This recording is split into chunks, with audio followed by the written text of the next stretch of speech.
Remakes in movies are typically considered lazy, terrible reincarnations of a former great movie. But there are exceptions to this. And one of them is the 1982 John Carpenter's The Thing, a movie brimming over the top with action, thriller, but most importantly, and perhaps one of the greatest, if not the greatest of all time, horror. This is Last Page.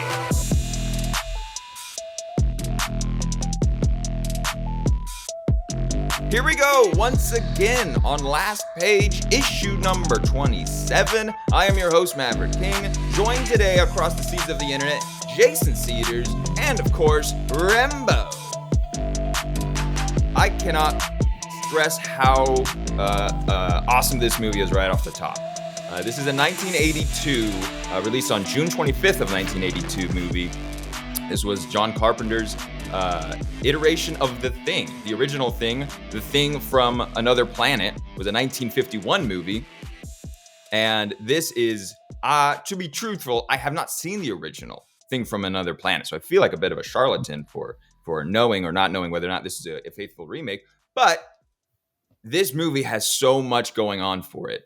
And anyone that's seen this movie, the biggest thing that you think of right off the top is the creature effects, the special effects. This is one of the greatest special effect movies of all time. I think this would easily be like a top 3 special effect movie. So let's start off with generally, if you're not familiar with The Thing, first of all, just go right now and watch it. It's October, it's Halloween season. If there's one movie I'd recommend right out of the gate, it's The Thing. This is a Kurt Russell, right off of the heels of 1981's Escape from New York. This is a Kurt Russell vehicle. He is the lead star, but a great cast of characters round this movie out. The plot line of this movie, according to the International Movie Database, is a research team in Antarctica is hunted by a shape-shifting alien that assumes the appearance of its victims. Jason, you are a product of the 80s. You have seen this movie roughly how many times? Too many to count? Yeah, can't count. Yeah, it's not quite double digits, but yeah, it's up there. Mm-hmm. And Rembo, same for you? Second time seeing it. Second time seeing it. That is not nearly enough. You got to get those numbers up. Those are rookie numbers. Jason, kick us off. Your overall kind of feelings and thoughts about The Thing. When I was watching this, I was trying to remember my first viewing and when it was. And like you said, a product of the 80s, child of the 80s. I remember many of first viewings of movies being the VHS cover of them in Blockbuster.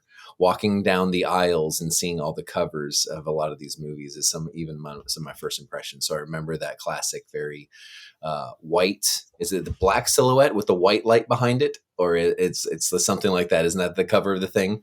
It's something with it almost looks like a Underwater or Spaceman or something like that was the cover. So that's always been burned in my mind. So I love this style of movie, especially from the 80s, the creature feature of how that grotesque puppetry looks. And I think the first one that I saw that I really enjoyed that, so is it American Werewolf in Paris, or is it a American Werewolf in London?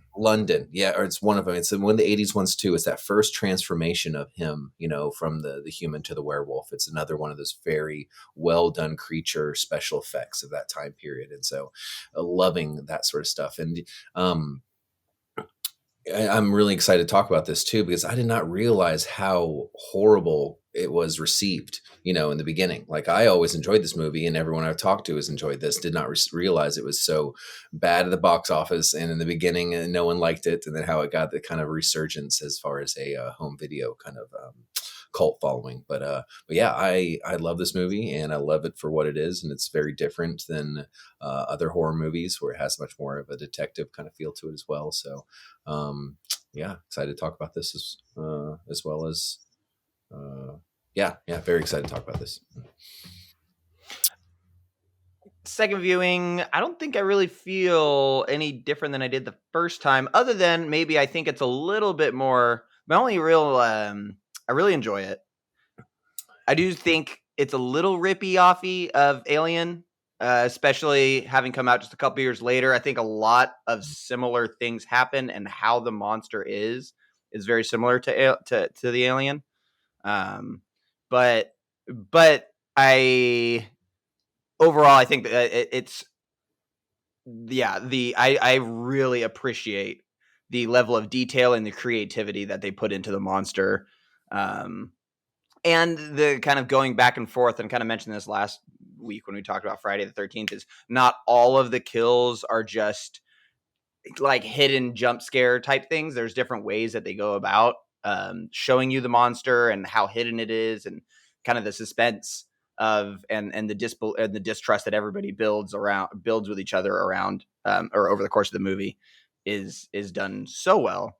And yeah, there are some truly horrific scenes in this movie. And it is one of the few horror movies that I can say I really do like. I would say Alien, as great as Alien is, Alien walks so this movie could run, but everything this movie does, it just does. That is a crazy thing to say. Alien walks? I'm, okay, fine. It ran and this movie went into light speed. Like, this movie's special effects are so incredible and so detailed. It's every time I watch it, it blows my mind. I mean, everything is glistening, all of the tentacles, the way they move, like how they got all of that to move and make it look good and like actual, like visually that like the physics of them moving and how it moves, it looks like real. It doesn't just look like stop motion, or the ways they film and capture all of the animatronics and puppetry is so cool. But let's start the movie. One of the greatest opening titles that you'll ever see. The thing getting burned. It burns onto, through. Yeah. It's just really cool. And I'm not a music person, but I believe it's a bass line, or it sounds like a bass line. Just the very very iconic just bum bum bum that permeates. And this is one of John Carpenter's signatures. Is he is himself a musician as well as a director, and so movies like this and Halloween, very iconic movies, and just it's a very haunting Jaws-like type of sound that permeates throughout the movie, and just a great quick intro where we get this helicopter chasing a dog, and then we kind of get slowly introduced to the assortment of characters. This is a very well defined. Some of these actors from other things, but some of them are you just know them, or at least I just know them from The Thing.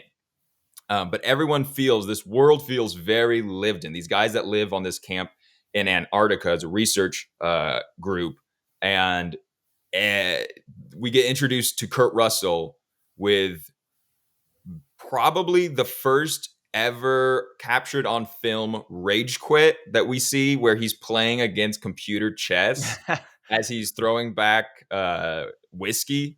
J&B. Yeah, well, sorry, what was that? A bottle in J&B is attached to his hand for most of that movie. Right. Yeah, and the computer beats him and has like a voice that goes along with playing against him, and then he just pours his drink into the computer and kills it and just says "fucking bitch." Or no, he doesn't. That's a lie. He says "cheating bitch." Yeah. Cheating, yes. Yeah. Cheating bitch. Great introduction to his character, and then the dog gets chased into the camp, and chaos ensues. Jason, go ahead. Yeah, so it's a very jarring intro. A lot happens very quickly, and even multiple viewings, I felt like I missed something. Again, I had to rewatch it because Mimi's sitting there, my wife, and it's like, what just happened? What did I miss? Because you don't understand why they're chasing this dog, what this dog is, and then how many shots they fired and missed. I almost wanted to count, actually, because they just absolutely like unload on this dog and miss so many times. And even after landing, they shoot at this dog in a group of people that they don't know. Because that's the other thing too, is like these bases are so close to each other. Do these guys know each other? This was what, Norwegians or Swedish? Norwegians, yeah. And then Americans, and so run up in there. And then he pulls a grenade out and is about to throw it at all of the people that are in there. It just, now we know how the movie ends and all this sort of stuff. So how spoilery are we going right off the bat? It's a full blown spoiler. You have to watch The Thing. You have to watch The Thing if you're interested in movies on any level, unless you just don't like scary, gross movies. But this one, it's like Remy said earlier, it's so well done. And it's everything's to a point. It's not just gratuitous nonsense.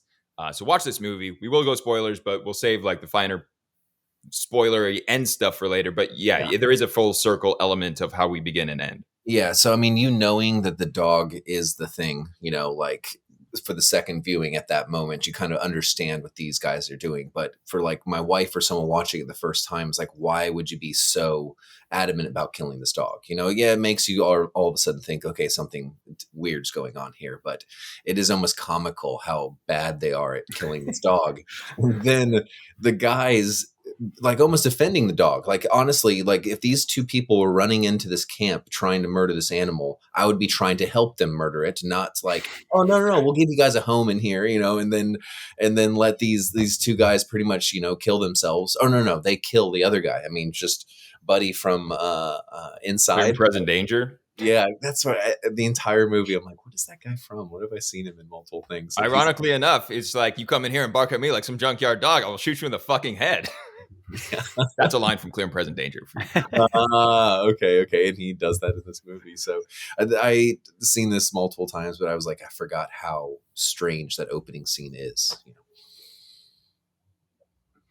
It's I just always think of when I turned the movie on, I was like, I couldn't remember where the 2011 The Thing. I was like, does that happen right after this movie or right before? And then I was like, when the dog runs in, I was like, oh, it's right before, because that's how the last movie ends, which I don't even remember how good that movie was. I think it was like, okay. It's disappointing because, and Monica, I've just watched part of it, but Monica watched the whole thing again. And I haven't seen the whole thing since it came out. And it's tonally, from what I kind of saw bits and pieces of, tonally, they do a good job of capturing kind of the tone of the camp and the different characters. Mm-hmm. But the CGI is just nonsense. Mm-hmm. And it's just such a missed opportunity, because had you made The Thing prequel and you were like, we're going to make a grounded, special effects driven, we're going to try to do the remake of 1982 justice, and this is going to be very similar, but no, they just go the CGI route. And it just really, after watching this and you watch that, you're just like, no, it just does not work the same way this movie works. That makes sense. Everybody is, it's interesting. People's reactions are a little bit odd sometimes, where when the dog runs in and they're shooting at it and everybody's just kind of standing there like, what the fuck are they doing? And then one guy gets shot. Guy gets grazed in the knee or the leg or something. And then the guy pulls the grenade and it slips out of his hand. It's almost comical. I don't think it meant to. I don't know if it really meant to be funny, but he's like, ha! And he's digging through and just explodes. Yeah, not gonna find that. I laughed out loud. I was like, that's really funny. So And of course, you do get the one fucking dog lover that's like, no, don't hurt little pupper. And it's like, this does little does he know. And he's like, because it's, I think, Caleb, no, what's his name? Caleb, or I forget his name, but the guy Clark. Was it? Clark, yeah. Clark is all defensive about it. And, but yeah, and then after kind of takes place, and the way that the dog is just creepily maneuvering around the camp and staring at people is done. It's so good. It's so well, where they really do a good job of using a real life dog and giving it capturing it in a way that made it feel it's just noticeably more intelligent than it should be. The shot of the dog coming in, everyone's they show you a few different static shots of the environments of which the movie's going to take place. like the gaming room or the lounge room and the hallway and the kennel. And it's really cool when the dog walks in and no one's there, except it walks up to an open door and you just see the silhouette of someone's head, and it just walks in and then it cuts away or fades away. And that's just a really cool kind of quiet introduction of what's going to come. The different characters, I mean, the Kurt Russell, this is such a great Kurt Russell role. Like, it's so perfect for him. He's about 30 years old when this movie was filmed, and just has the full beard, just full Kurt Russell. And I'm not much of a Escape from New York guy. I think the movie's very much an 80s cheesy action, which I get, if you watched it when it came out, or there's a cheesy throwback element to it, but this movie is a great, like, grounded character, and his kind of journey of, like, he's the protagonist, but at the same time he loses his mind as it goes, and you're wondering, like, how much is he still kind of someone that can be somewhat trusted versus is he the thing, or is he a complete loose cannon? His character is awesome, and then everyone kind of falls into place. Yes. So 1 second.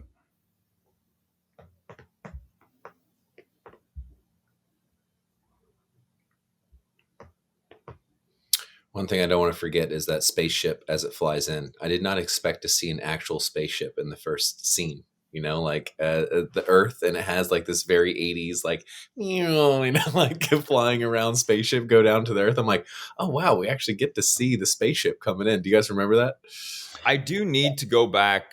I do need to watch the thing from Another Planet from 1951. I do need to go back and watch that, because this movie does. I know that this movie, I think it's trying to be a loose sequel to that, because that movie is a spaceship coming in and has people that circle around this hole in the ice where the spaceship lands. So I do believe when they have the scenes where McCready and the other guy go and check out the camp, and then later they go check out the spaceship, I don't think it's like supposed to be direct sequel necessarily, because they do have that great shot where the dude's frozen and there's the wrists are slit and he has frozen blood out of the wrist and the neck slit, which is really cool. And in 1951, I don't even have to go back and look to know that that's not in that movie. Yeah.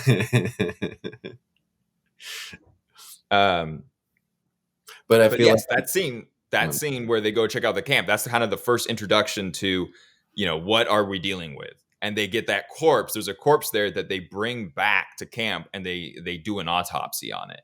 And that's kind of that's the first time that we start to get these practical effects and puppets and the way they handle everything. I don't even know how to compare this movie to something else, because everything is just so, like I said earlier, everything is so. The sound design, like the sound of when he's cutting into the body and it's just peeling away, he's pulling out organs. It's so cool. Like, Remy, you hate horror movies, but what to you makes this movie different in terms of its special effects, its puppetry, everything that it does? What makes this different than, say, a slasher movie where it's just like, or like Friday the 13th that we watched, where it's these violent kills? What is the differentiating point for you for this? The actual transformation of the monster and how it's different every single time you see it. And I mean, like, yeah, you get the dog and then its face just actually peels back. And then it's shooting out tendrils to all these other dogs and like choking them and shit. But then the very next time it grows, like, before they kind of flame it down right then, it grows into this excessive monstrosity. And then the next time you see it, it's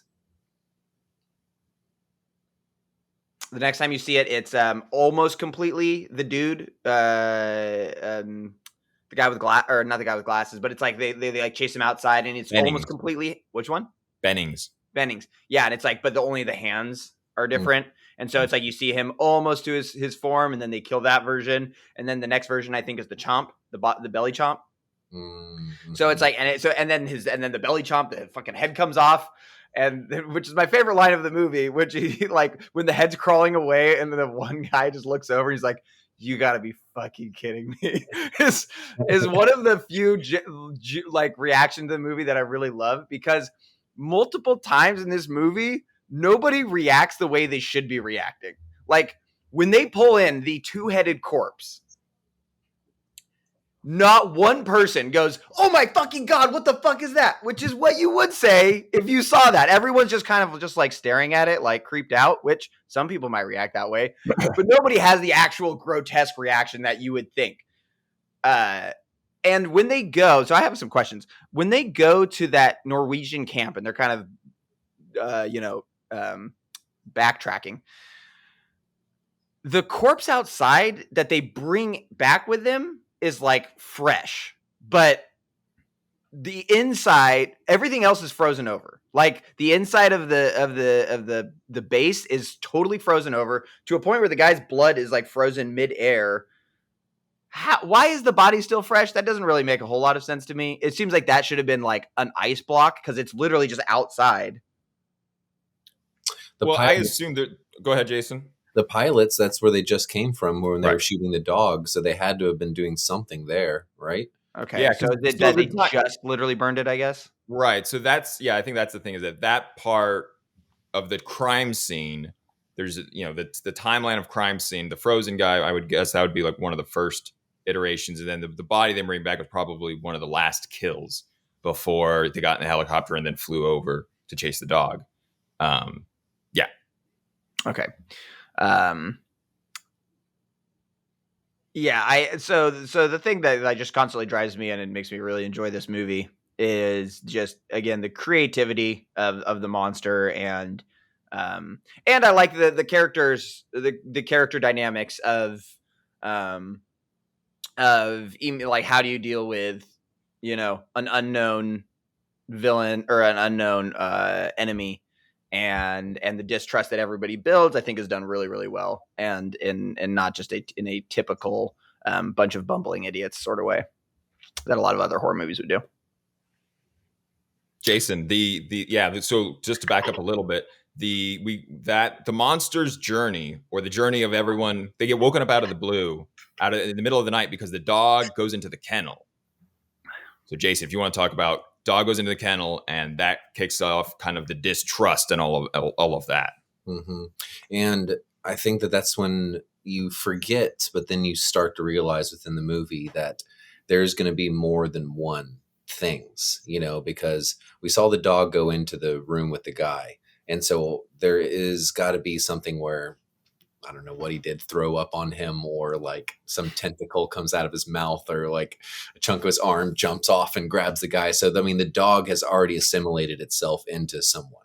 And then we start to see the dog part kind of happen. And I think you forget about that aspect, that there's one of the people have already kind of started to assimilate. So that's like probably one of my favorite parts about this movie is you don't know how many things there are at any given point, because it's so many of these horror movies it's the one creature, you got to look out for, and then, it splits off in the head, we got to chase the head now, and then you just keep going down that rabbit path. So I love that aspect of it. And that's when it kind of starts to really branch out. But then that's when you're getting the good, like, creature feature stuff. And that's what we really, I think, come back to this movie for, is some of that grotesque, transformations. And Remy, what you were describing, and that's actually what I was doing. Like, most of this research for this movie was learning so much more about that and the guy who did this Billings guy, I think his name was Billings or Bennings, is the one who worked on this. And I mean, to the point of, I guess he was there for a year straight and never left the studio. I guess he slept there every single night for a year, like, working on this. Like, that's the dedication this guy did. And then even to the point of like hospitalizing himself, I think, because he had, he put himself through so much. Yeah. As an exhaustion, double ulcer, all of this sort of stuff happened to him that he gave himself, these chronic disease, or not diseases, but these ailments for what he put into this movie. And we can definitely see that, in the end result and stuff. So now we start to see that with the dogs and how it kind of like multiplies and grows itself and all this sort of stuff. So that's what brings me back to this movie. And so yeah, thanks this guy for almost killing himself to make this stuff happen. But yeah, I love that stuff. I heavily recommend. I didn't watch it this time, but when I watched the thing a year or so ago, I did watch the behind the scenes of the thing. I heavily recommend. It's on YouTube. It is super cool, and it dives into that guy, and I want to get those guys' names, but that the special effects team that works on the movie, it's just crazy. Yeah, they're racking their brain on how to pull all of these crazy things off, and yeah, when the dog goes into the kennel and all the dogs start barking at it. And that's when its face does the split, and it's just absolute insanity. The tentacles that come out that shoot across and grab one of the dogs. I mean, these are really just fucking cool. And that's when everyone starts to kind of freak out. And Kurt Russell has someone go get Keith David Childs and the flamethrower, and then we get introduced with a flamethrower, and they just torch the thing, and that's when Clark starts to be a dumbass because the thing has a tentacle on one of the dogs, and the dude shoots the dog, and instantly Clark's like, "No, don't shoot the dog!" And it kind of one of the first things that starts to split people apart because he's such a dog lover. But yeah, the journey of the transformations, and yeah, so the autopsy body they bring back, that thing slowly starts to glisten, and it starts to become more, it's regenerating while all of this is happening. And so we go from this one, and the next thing we get is Blair runs a Wilford Brimley as Blair runs a computer simulation on what will happen if this thing gets to a populace, and it's like, oh, the entire world's going to be infected in X amount of days. And Blair's just like, So immediately Blair gets a gun, and he starts losing his mind, and people have to try to corral him, and they chase him. But he's a thing at that point, correct? No, we don't know. No, he's not a thing at that point. At that point, he realizes the danger of what this thing could do to a general population. So he thinks he snaps because he's realizing that this thing could be anybody. And that's why he gets his gun and starts trying to kill people. I thought that too. In the first couple of viewings, I was like, okay, he's the only one who really realizes the severity of the situation. But after they lock him in the tool shed, and then he gets out at the end, and then they find that there's a hole in the tool shed, and he's been building a mini ship below the tool shed the whole time. And and that's even crazy that he dug this hole and then built this ship within like fucking 5 hours or so. I don't even know the time length. It's not that long that he's in this tool shed for. And so that made me just rethink about because I thought, I was like, oh yeah, he's the only one saving everyone at that point.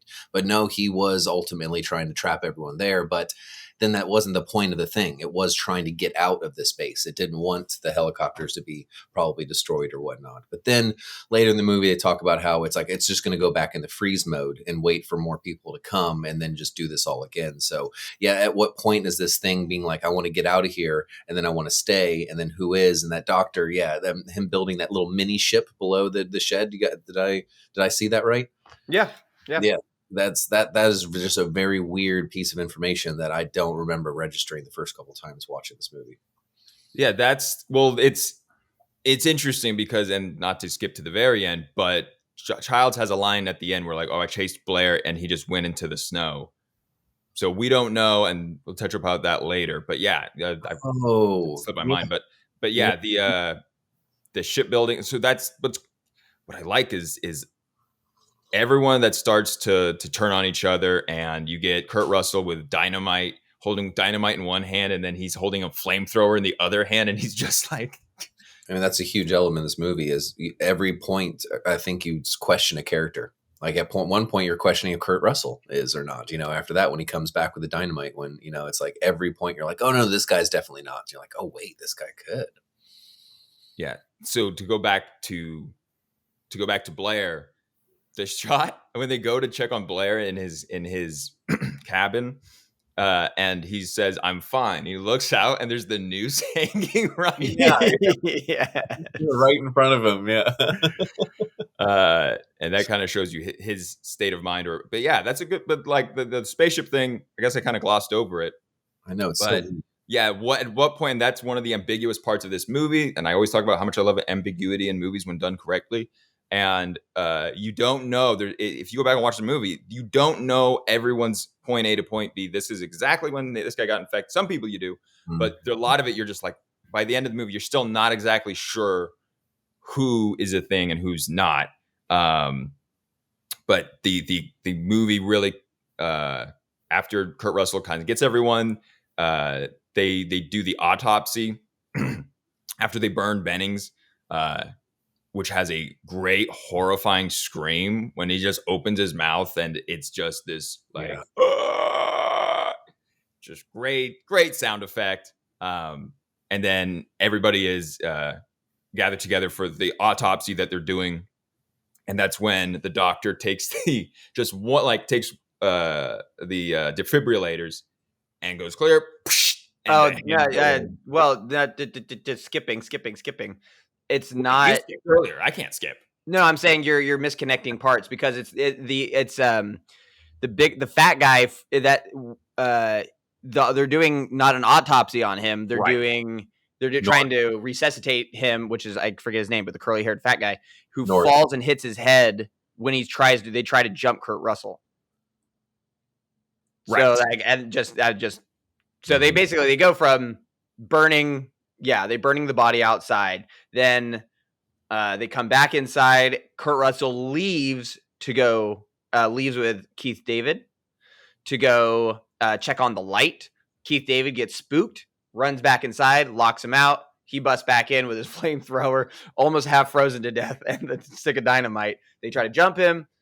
One guy gets knocked back, hits his head, seems to be seemingly unconscious. Not sure why they would use defibrillators to wake him up in that way. That is because he stops breathing. But even then, CPR usually what you do first.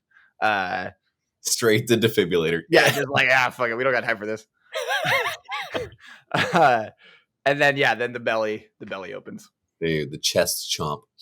Which I love that. Yeah, Kurt Russell is just he like constantly taking it on himself to be the leader, whether they want him to be or not.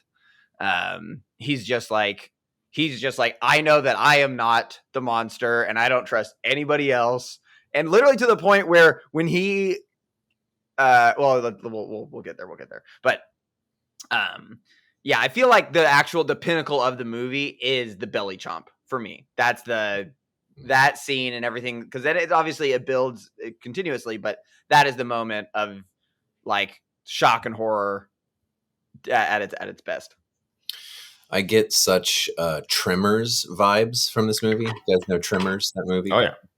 So it's a very, very similar setup, desert versus, Antarctica, this thing that they can't see. And it has some pretty cool, like, death scenes in the middle, but very much what old Kevin Bacon and the other buddy, they are just put on this pedestal as leaders, whether they want to or not. It's like almost the group is kind of pushing it, or they kind of fall into this role. And I like that so much more in these style movies where it's the not the guy who wants to do it, it's the powers are thrust upon you and you have to just wear that mantle. So, but I feel like you're right, Remy. The chest chomp is when this movie just like turns up the gear a little bit or a notch. It's like, okay, yeah, this is where we're going with this.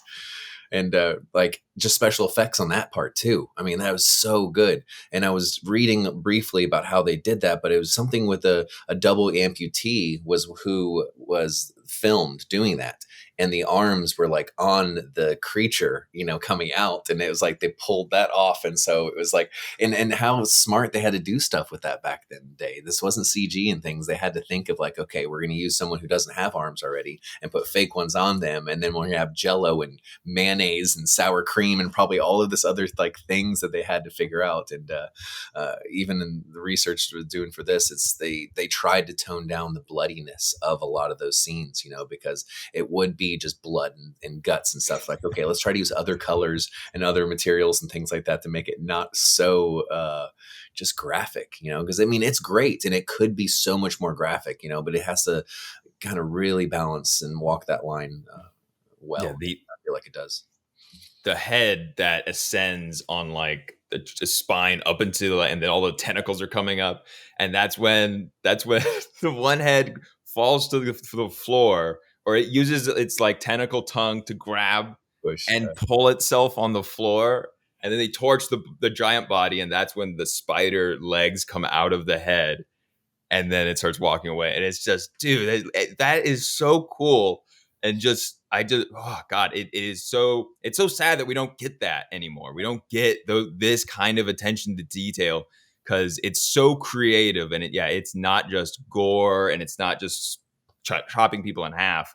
It is something that is tailor-made for film. Like, you cannot do this in any other medium, like play, or like, this is something that's very specific. The visual, the sounds, everything, that you can only do this in a movie or a TV show type of premise. And it's just really cool just to see. This is one of the coolest parts of cinema, when you see these creative guys that dedicate themselves and make something that 40 years later we're still talking about it because of how awesome this was done. Mandalorian, I feel like how well that they integrated, Grogu as that puppet, and showing that we have the technology to make the puppetry look so good, and even something like that you would want to have rather than CG. So hopefully maybe these next horror movies that start to come out, they try to integrate a little more puppetry and that sort of stuff rather than CG. But one thing I want to touch on the sound too. It's like I always get the cicadas and the tree noise when the tentacles are doing all that crazy stuff, and then it's like that bug noise or something. What it is, it's so specific to the thing, And they do that. That's almost just as important as the puppetry and then the gore. It's that noise that goes along with it. Why do they have so many flamethrowers and rifles? Like, what are they actually expecting to come attack them in the middle of Antarctica? Like an army of polar bears? I mean, it's a little confusing. As like they are basically a small militia. The flamethrowers were for snow removal. That's how they just burn. Well, also, if you're a bunch of dudes that are going to live out in Antarctica for a year, you're like, what can we bring with us that'll like make life fun? Guns and flamethrowers and grenades. That's what we need. And whiskey. Lots of whiskey. Lots of whiskey. I love how advanced Clark's AI projection system is for the 80s. It's just like he's like putting in who knows what information from this alien he doesn't really even understand, and it's just like, oh no, the world's going to be taken over in 13,000 hours. I was just like, okay. Oh no, the triangle is going to take over the circle. What are we going to do? Yeah. Really it's like if ChatGPT had a baby with an Atari, this was exactly what you'd get. I love 80s technology. The how they just, it's so classic, and even like Star Wars now, will still embrace that style of that 80s technology. So this is right in line with that classic. I will say, I do think the biggest downfall with the writing of the characters, and it's not a huge down thing, but it takes them a little too long to figure out, oh, let's just all make sure we're in the same room at the same time. Let's not do this. Oh, you two people go over there. Oh, a couple of us are going to go check this out. No. When you can't trust anybody, which they established pretty early, it's like everybody's in the same room at the same time. Nobody fucking leaves. Like, it takes them a little too long to get to that point. When they get to that point, though, and Kurt is there testing all the blood, it's a great scene. But I feel like, they're like 5 deaths too many at that point. Well, I'll defend the movie because that's my job. Is I do think That's that Jason's job. What are you talking about? no. Jason defends bad movies. I defend good ones. But when they there is a bunch of different personalities, and these guys don't necessarily get along. Like they're not. It's not just established that there's drama happening all the time. Except there is the I forget the character's name, but the guy on roller skates that's listening to Superstition, and I forget. Yeah, the other guy's like, "Can you turn that shit down?" And he's like, "Yeah, sure." And he goes over and just was like, "Whatever," and he keeps listening to it. So there is established that these guys are out in the cold. They're out there. There's no ladies there. It's just dudes that are kind of miserable out in the snow doing a job. And so the idea, I don't think it's necessarily the most realistic that all of a sudden, because there is, like you said, Remy, there is no established leader, and Kurt Russell kind of takes it upon himself. But to corral all those personalities to like hive mind and how they're going to take care of everything, I think would have been difficult in this situation. But the blood test, that is my favorite jump scare, if you want to call it. But yeah, when they touch the blood and it just shoots out. Yeah. Such a effective, and they do it all without music, just blasting. There's anytime they do the chest jump or that, there's not like music that spikes and that's supposed to scare you. All the jump scares are very authentically natural. As the movie starts and there's like 30 people at this this base, I'm like, wow, there's going to be a lot of deaths in this movie. When a cast starts off that big, it's not the group of the 5 teenagers at the campsite. I'm like, oh, we're going to get one death strung along every 30 minutes. I'm like, well, we got 30 people to knock out. We're going to get some deaths happening really fast and really soon. And it is funny you bring up the lack of females in this movie. And I was like, one of the first things I noticed, towards the end, and I was like, wow, there wasn't a single female in this, and then did the research, and the only female is the voice of the chess game is the only, and that's funny. And that is John Carpenter's wife. Is the so he didn't have to pay her. I see how it is. I was like, oh, that's kind of shoehorn your wife into the movie. Or that's just another royalty check you get every year in perpetuity. You're just like, now John Carpenter gets a check, and she gets a check every time that movie goes on cable. But that the other part is prior to the blood test, not just does the Thing get killed over and over again, but Clark gets shot in the fucking head. Like he tries to attack Kurt Russell from behind, and he just turns around and immediately shoots him in the head. And you're like, oh, like it is like, this is another difference between this and Alien, is that these people like really are turning on each other, and the dynamics of like, you're not just facing the alien, or in this case the Thing, you're facing everybody, and it's so hard to establish any sort of trust. And then the blood test scene, he tests that guy's blood. He's like, oh, I guess he wasn't a thing. That sucks. And then they just I know. Yeah. He's like, you murdered Clark, and he's just like, doesn't say a word. He's just like, next person. Yeah. Which, at that point, it's just like he's just very like cold and just like, I have a job to do. We are going to fucking kill this thing. I don't care what it takes. Like, you guys can turn on me if you want. That's why when he's like talking to Keith David, he's like, I will. He's basically, I forget the line, but he's like, I literally will kill you right now. He's just, Keith David's trying to call his bluff, and he's just like, I will kill you right now. And I think it's somewhere around there. I think it's with the computer test simulation where they say it's going to get a hell of a lot worse before it gets any better. That's like one of the better lines in this movie is like, yeah, that sums up the entire movie. Yeah, it's going to get real worse before it gets any better. Except it never actually gets better. It just gets worse. Exactly. Yeah.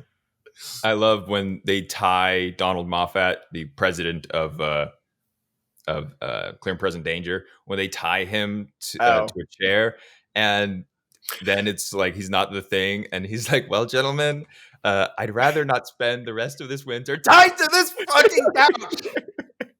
And then the next thing, it's the Thing sitting next to him doing it, and he's trying to get out of this. Yeah. He's tied to it while it's like reacting. I think that's like one of the scarier scenes for me, is being tied to a chair while that Thing is like right next to you and you can't do anything about it. Like, get me out of here. The climax of this movie, they establish that, we have to destroy this thing, even if it means destroying ourselves, because we cannot allow this thing to get away. And yeah, as you touched upon earlier, Jason, I believe that's the part where they go and check on Blair, and there's the tunnel to the spaceship. And I still am not sure. Like that's kind of what is the level of the thing? Like what is it's like if it imitates, because when it imitates the dog does not bark. The dog is silent the entire time it's the dog, other than when it transforms and then it makes those creepy monstrous sounds. But like, does it communicate fully in English when it's the thing? It seems like that's the case. It was probably the case, especially with the end of the movie. But it is like, it is a gray area where it's like, yeah, you don't. That's what makes rewatching it so fun, because you're constantly just being like, okay, is this the point of which this guy is the thing or not? That is one, I think, something that is in the attempt to stretch my brain to believe this horrific alien experience.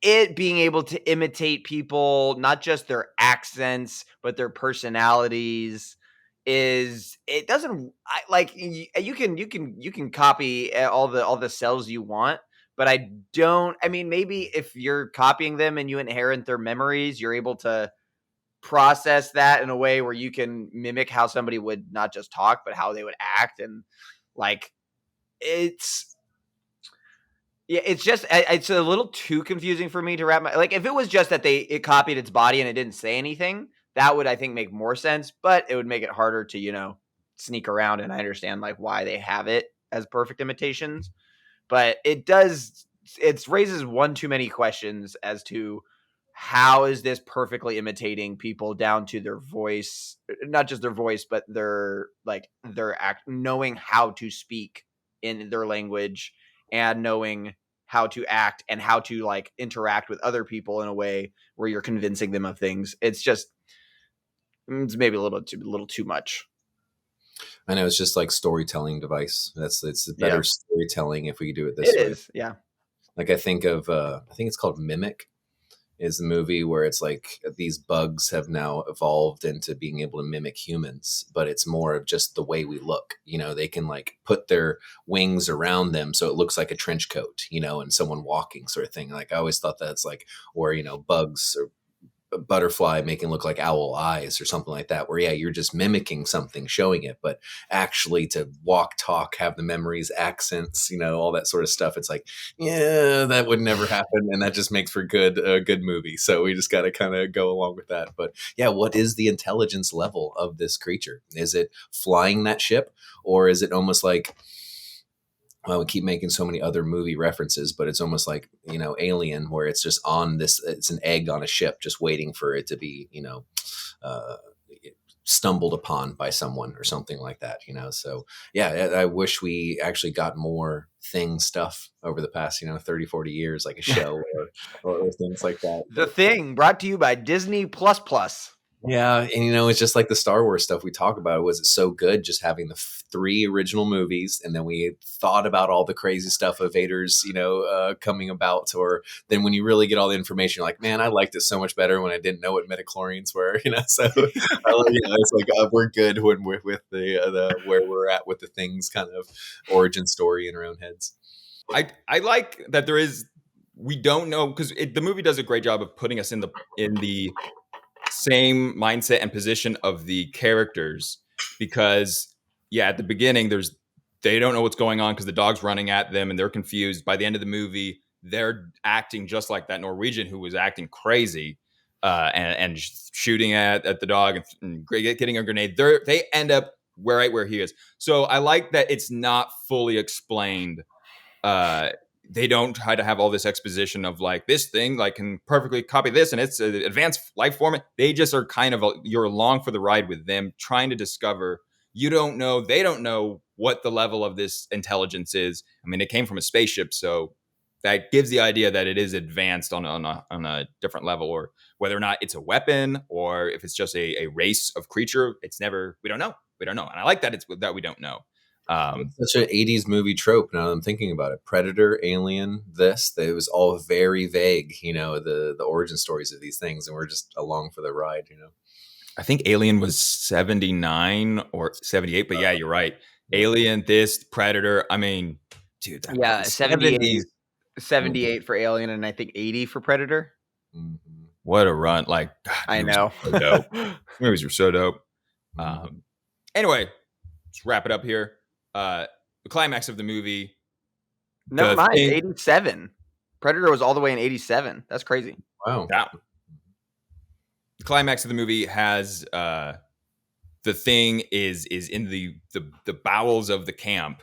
I believe near the spaceship, and that's when we get the crazy like monster face that comes up. That one of the dogs comes out of its chest, and that's we get the great Kurt Russell like, yeah, fuck you too. Throws the dynamite, bounces. That's favorite line, and it's like, who's he saying that to? And did I miss something? Did the creature say "fuck you" at one point? It's just, I love how it's just like, and "fuck you too." It's like, he didn't say anything, but I see what you're saying. Yeah.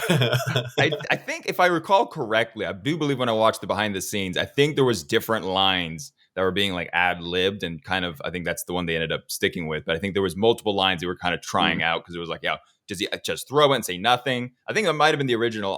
I'll put it up if I find it. But the original, he just throws it and says nothing, and then I think Kurt Russell ad-libbed and "fuck you too." But it's a great just, guys 80s action movie kind of line to throw in there just cuz. And blowing up everything that he sees. Classic 80s too, yeah. So yes, I'm curious, gentlemen, your interpretation of the end of this movie. We get the last two people that we get is Kurt Russell after blowing up the camp, and Childs comes back with a flamethrower, and there's some dialogue between the two characters, and they both sit down, they share a drink, and Kurt Russell says, or Childs says, "What should we do now?" And Kurt Russell says, "I don't know. Let's just wait around, find out what happens." And we get the baseline back, and it ends. There's a lot of debate on the internet as to who is the thing. Is one of them still the thing? Is there not a thing? What is this answer? I did see the algorithm sent me when I rewatched this movie. The algorithm sent me a article that I did not read about John Carpenter says whether or not he knows, or he says definitively he knows who the thing is. I don't know if that's a clickbait article or not, but it's very much debated as to what this ending is. Jason, to you, how do you interpret the end of this movie? So I knew, I guess early on, that multiple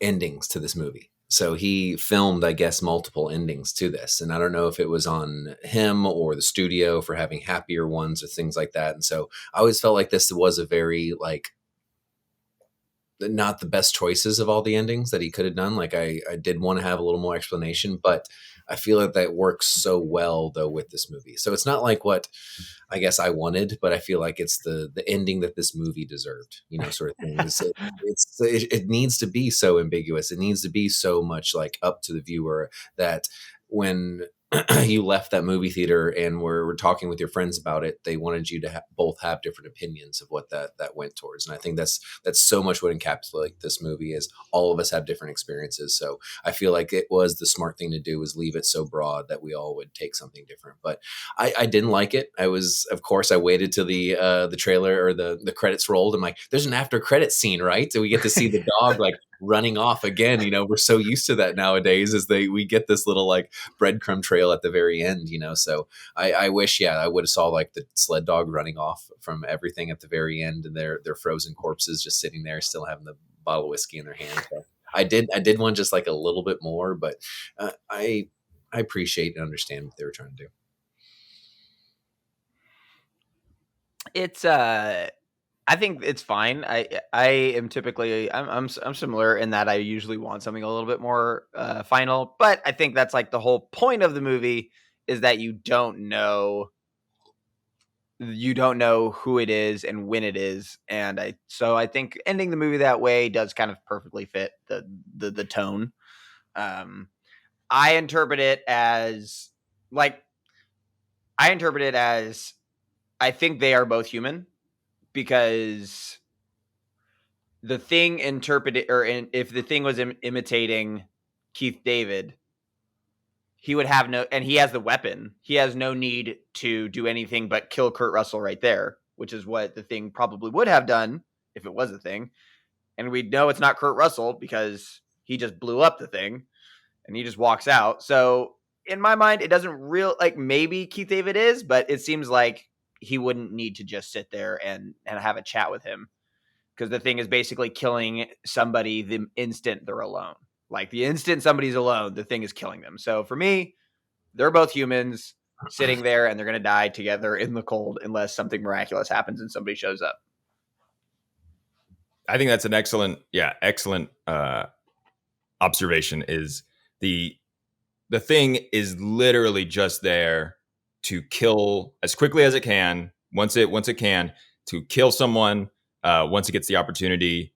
And it doesn't have this, we're never shown this idea that it has any type of idea of sport, where it's like, the thrill of the chase, or, it just wants to have, it's not the Princess Bride and it's like, all right, I'll put down my rock and you put down your sword, or you put down your flamethrower and I'll put down my dog head and we'll fight. That's like civilized men. That's not the Thing's prerogative. So when I first watched it, I just was like, oh yeah, they're two humans that are just going to die in the cold unless something miraculous happens.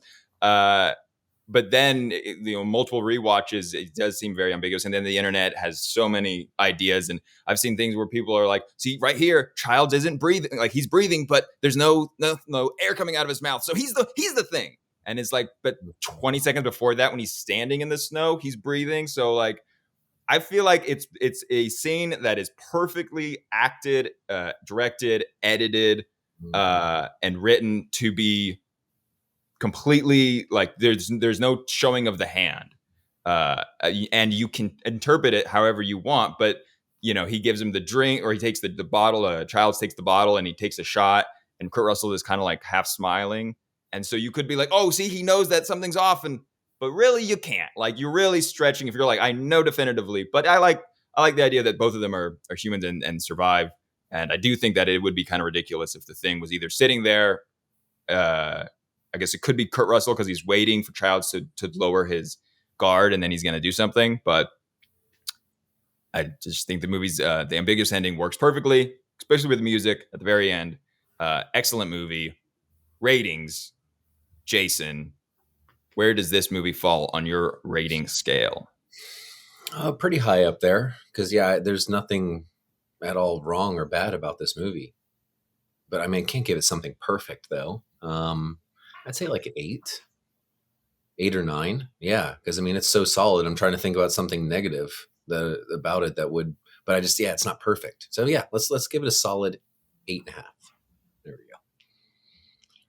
I give it a 9 out of 10. I think it's really, really good. And the only reason it's not a 10 is that there's just a little bit, for like little details. A little bit sometimes where I feel like people aren't reacting the way that they would really react. And I think maybe the Clark shenanigans and the building of the spaceship, I think it goes a little too, it flirts with the line of ambiguity and just, what's the